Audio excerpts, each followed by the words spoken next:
epidermis. Okay, we will encounter some more in the dermis. All right. If we look at what can happen, okay, with those cells, the cells of the deeper layers. Now, like I said, we're going to learn about these layers.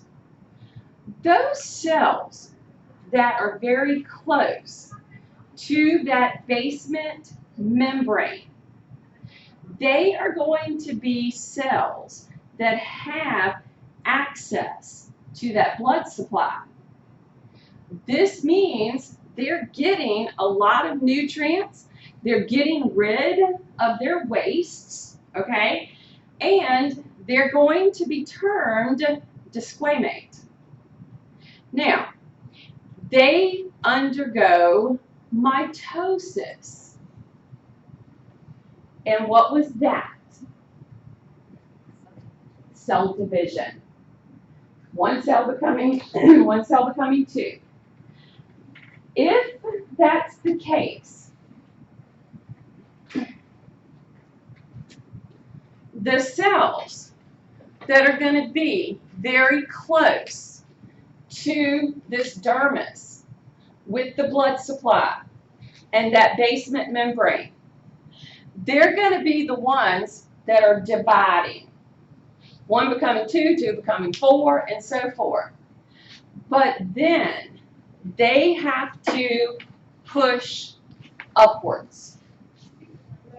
And as they push upwards, their connection to getting nutrients and being able to survive and divide becomes less. The further away they get from this basement membrane, the less their ability to continue that.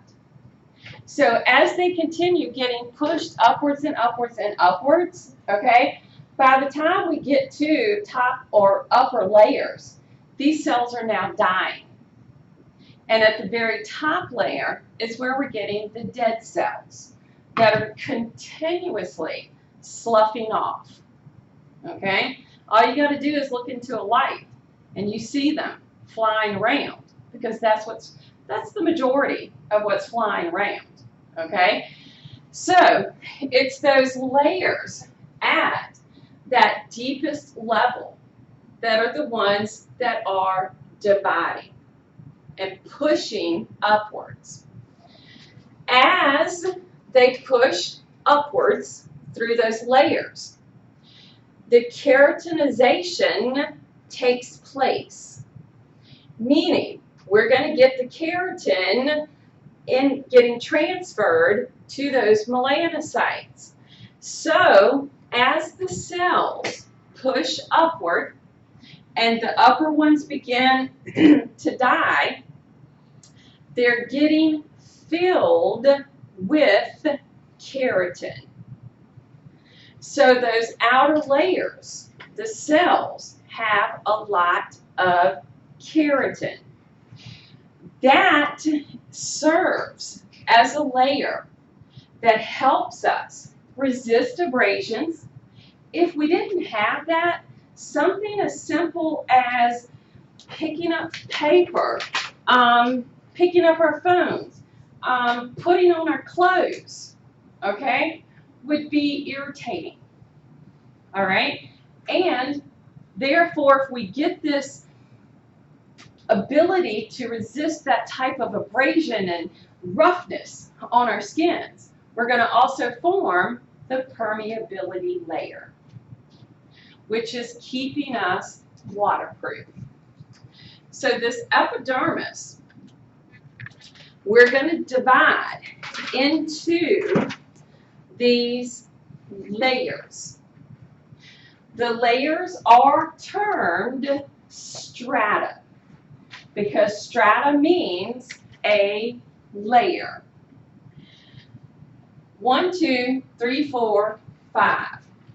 We have 5 layers that exist to the epidermis.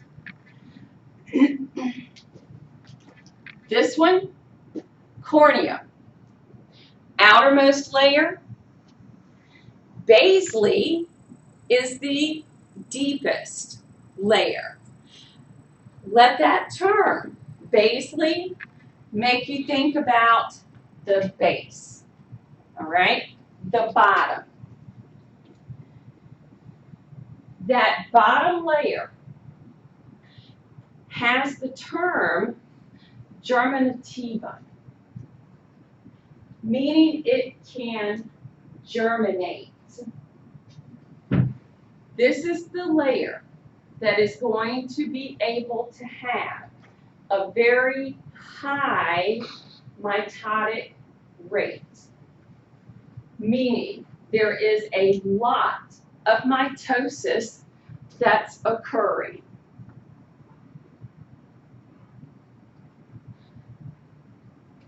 The next layer is spinosum, the stratum spinosum. Now, if you take a peek at one of the handouts that you picked up,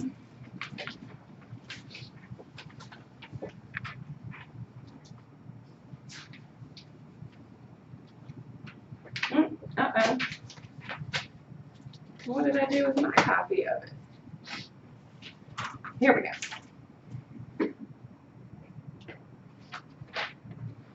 Okay, so if you look at this handout, if you look at this bottom layer, okay, where we're seeing the stratum basally, note they're trying to show us those cells are connected to that basement membrane. They're giving us some of the structures. For example, do you guys remember desmosomes and hemidesmosomes? Now, what do you remember about those? What do they do? For example, the hemidesmosome, the one that they're representing at the base of this cell. Do you remember what that one is doing? Do what, John? The hemi means half, and if you look, they're trying to represent half of a desmosome. Do you remember what type of connection that created? Was it a tight connection? Was it something that was strong? Yes. That hemidesmosome is the one that's helping hold that base of cells to the membrane. And if you remember about those, they create a very well closed connection. I think that's good because that means my epidermis is working to keep something from moving across. Does that make sense? And then you'll notice to the sides, to the lateral sides, okay? Do you see where they're showing the desmosomes? Meaning you've got half in one cell, half in the other, and you get a complete desmosome. That's telling me the lateral sides of these cells are working to make sure nothing passes. Because the goal of this system, keep anything from outside getting to the inside. So, on the stratum basally, they're showing these really nice plump cells, big nuclei, looks like they're well nourished, okay? And then we move up to the ones that are called stratum spinosum. Spinosum, spine. What do you think of when you hear the term spine? Vertebrae? I think about the vertebrae. I think about this thing on my back, okay?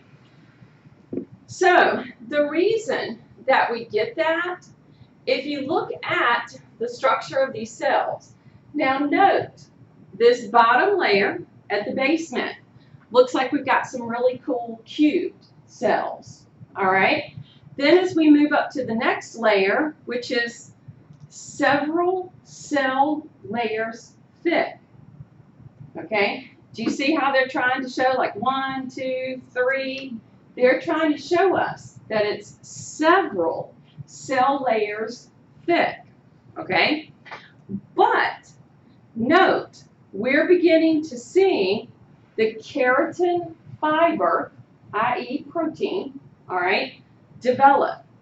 And under a scope, it begins to look like a spine. So therefore, this one is the stratum spinosum. We begin to see the keratin fibers, and then something termed a lamellar body accumulate. Lamellar bodies hold lipids. Ah. What lipid? What? This structure, okay, is another way to help keep us waterproof. Because what happens with oil and water, and that's what that is. Oil and water, they don't mix, okay? So now, 2 layers, giving me very good protection right there at that basement membrane. If we move up to the next layer, the stratum granulosum, what do you notice about the shape of the cells? They're getting squamous-like. They're looking like these flattened out cells.